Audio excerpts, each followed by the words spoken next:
મારા વાલા પ્રિયો, ઈસુના નામે હું તમને પ્રેમાળ શુભેચ્છાઓ પાઠવું છું। તમે કેમ છો? તમે મજામાં છો ને? શું આજના સવારે ઈશ્વરનું વચન તમે વાંચ્યું છે?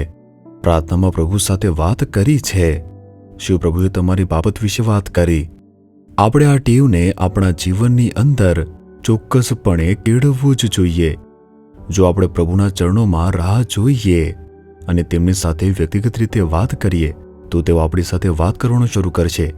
જો તમે થોડો સમય શાંતિથી રાહ જુઓ તો તમે તમારા હૃદયની અંદર તેમને બોલતા અનુભવી શકો છો।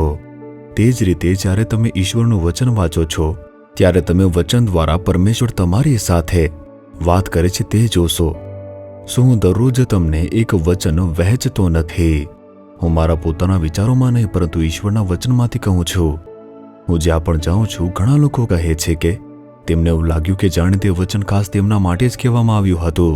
પરમેશ્વરે મારા જીવનની પરિસ્થિતિને અનુલક્ષીને મારી સાથે વાત કરી છે, એવી રીતે બિનખ્રિસ્તીઓ પણ આનંદપૂર્વક કહે છે। શું તમે તેનું કારણ જાણો છો? આ જે શાસ્ત્ર છે એ ઈશ્વરનું વચન છે। પ્રભુ તે વચન દ્વારા આપણી સાથે વાત કરે છે। સવારે વહેલા સૌથી પહેલા તેમની હાજરીમાં તમારે બેસવું જોઈએ અને વિશ્વાસુપણે તેમનું જે આ વચન છે, શાસ્ત્ર છે, તે વાંચવું જોઈએ। જ્યારે તમારી અને પ્રભુ વચ્ચે ગાઢ સંગત હોય છે ત્યારે પ્રભુ તમારી સાથે શું વાત કરી રહ્યા છે તે તમે સ્પષ્ટપણે સાંભળશો। અને જ્યારે આ અનુભવ તમે અનુભવો છો તેના પછી તમે ક્યારેય પણ તેમની પાસેથી ક્યાંય પણ દૂર જવા નહીં ઈચ્છો। તમે ઈશ્વરની સમ્મુખ જઈને તેમની સાથે વાત કરવાની રાહ જોશો। સારું, આજે પ્રભુ તમારા માટે કયો સંદેશ ધરાવે છે આમ વિચારો છો? યશાયા 54મો અધ્યાય તેની 4th કલમ જુઓ। ગભરાઈશ નહીં, તારે ફરી શરમાવું નહીં પડે। ડરશો નહીં મારી દીકરી, તમારે શરમાવું નહીં પડે। ડરશો નહીં દીકરા, તમારે શરમાવું નહીં પડશે।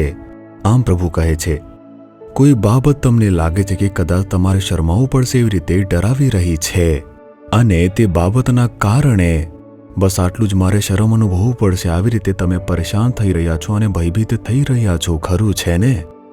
પણ પ્રભુ કહે છે, હું તમને શરમાવા દઈશ નહીં, તમે ડરશો નહીં, આવી રીતે કહે છે। એક સમયે એક દીકરી અભ્યાસ પૂરો કર્યો અને નોકરી માટે તૈયારી કરી રહી હતી અને શું વર્ષ માટે પ્રભુના વચનો જાન્યુઆરીમાં આપતા નથી? પ્રભુએ તેને વચન આપ્યું છે તેના માટે યોગ્ય હતું। તેણીએ તે વચનને પકડી રાખ્યું। તેણે ઈશ્વરની સ્તુતિ કરી, પ્રાર્થના કરી અને પરમેશ્વરે મને એક કાયમી નોકરી આપી છે, તેનું વચન મને આપ્યું છે, એવી રીતે તેણે સાક્ષી આપીને દરેકને કહ્યું હતું। તે નોકરી શોધી રહી હતી। એક પછી એક મહિના વીતી ગયા અને લગભગ 11મો મહિનો આવી ગયો અને નોકરી શોધી શકી નહીં। તેના પછી 12મો મહિનો પણ આવી ગયો અને તેના પછી છેલ્લું અઠવાડિયું, 12મા મહિનાનું છેલ્લું અઠવાડિયું આવી ગયું। નવું વર્ષ શરૂ થવામાં માત્ર 3-4 દિવસ બાકી હતા। તે દીકરીએ મારી સાથે વાત કરીને કહ્યું, અંકલ, મારે એક પ્રશ્ન પૂછવો હતો। હું શરમજનક પરિસ્થિતિમાં મુકાવા જઈ રહી છું, તું આવું કેમ કહે છે? મેં આવી રીતે પૂછ્યું। પ્રભુએ મને આ વચન આપ્યું હતું અને મેં તેને પોતાનું બનાવ્યું હતું। હું સતત પ્રાર્થના કરતી, વચન અંગીકાર કરતી, પ્રભુએ મને વચન આપ્યું છે, તે પૂરું થશે, તે મને એક સારી નોકરી આપશે, હું આશીર્વાદી થઈશ, શું મને સારું જીવન આપશે। મેં આ વાત જે છે તે દરેક લોકોને જણાવી દીધી હતી, પરંતુ હવે વર્ષ પૂરું થવાનું છે।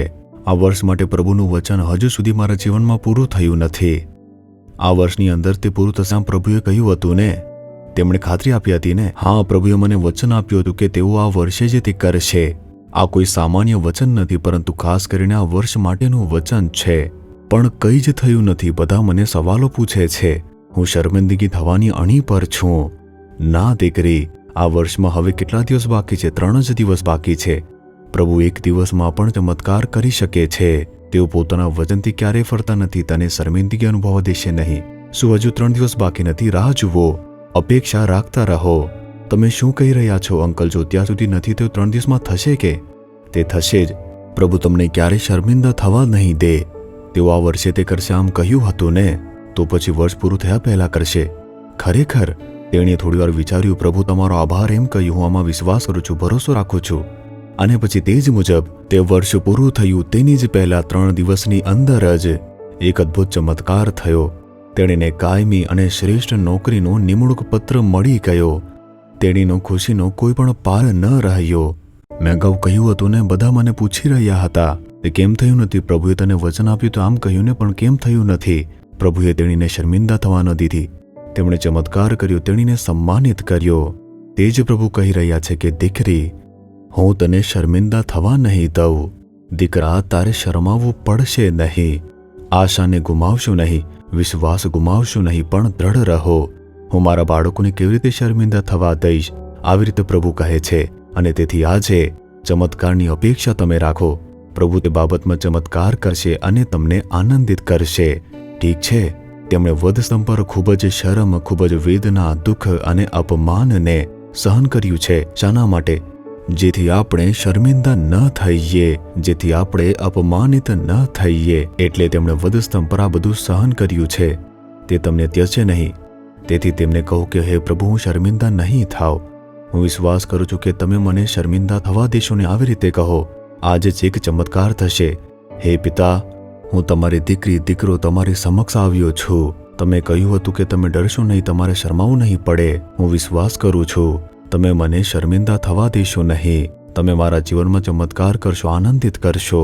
હું તેમાં વિશ્વાસ કરું છું. ચમત્કારની અપેક્ષા રાખું છું. ઈસુના નામે. Amen, amen. Jesus redeems Gujarati YouTube ચેનલને સબસ્ક્રાઇબ કરો. દરેક નવા કાર્યક્રમની માહિતી મેળવવા માટે બેલ આઇકન પર ક્લિક કરો.